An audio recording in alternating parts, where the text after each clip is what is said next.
ആൺസുഹൃത്തിന്റെ വഞ്ചനയിൽ മനം നൊന്ത് കോതമംഗലം TTC വിദ്യാർത്ഥിനി സോന എൽദോസ് ജീവനൊടുക്കിയ സംഭവമാണ് ഇപ്പോൾ പുറത്തുവരുന്നത്. കൂടുതൽ വിവരങ്ങൾ പുറത്തുവരികയാണ് എന്ന് തന്നെ നമുക്ക് പറയാം.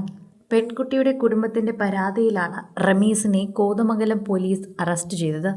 റമീസിനെതിരെ ആത്മഹത്യാ പ്രേരണ കുറ്റവും സോനയെ ഉപദ്രവിച്ചതിനുള്ള വകുപ്പുകളും ചുമത്തിയാണ് കേസെടുത്തിരിക്കുന്നത്.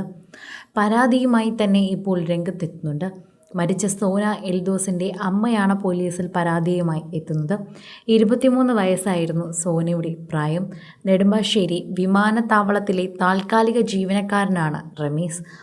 സുഹൃത്തായ റമീസ് വിവാഹം കഴിക്കാനായി മതം മാറണമെന്ന് നിർബന്ധിച്ചെന്നും വിസമ്മതിച്ചപ്പോൾ വീട്ടിലെത്തിച്ച് ക്രൂരമായി മർദ്ദിച്ചെന്നുമാണ് സോനയുടെ ആത്മഹത്യാക്കുറിപ്പിൽ പറയുന്നത്. കഴിഞ്ഞ മാസം 30-ന് സോന വീട് വിട്ടിറങ്ങി റമീസിനൊപ്പം ഇയാളുടെ വീട്ടിലെത്തി. റമീസിൻ്റെ നിർദ്ദേശപ്രകാരമായിരുന്നു ഇതെന്നും പരാതിയിൽ പറഞ്ഞിരുന്നു. എന്നാൽ സ്വന്തം വീട്ടിലെത്തിയതോടെ റമീസിൻ്റെ സ്വഭാവം മാറുകയായിരുന്നുവെന്ന് പറയുന്നു. സോനയെ ഇയാൾ ശാരീരികമായി ഉപദ്രവിച്ചുവെന്നും മതം മാറാൻ നിർബന്ധിച്ചുവെന്നും പറയുന്നു. മതം മാറിയാൽ മാത്രമേ കല്യാണം കഴിക്കൂവെന്ന് റമീസും റമീസിൻ്റെ വീട്ടുകാരും കട്ടായം പറഞ്ഞതോടെ സോന മാനസികമായി തളർന്നുവെന്ന് പറയാം.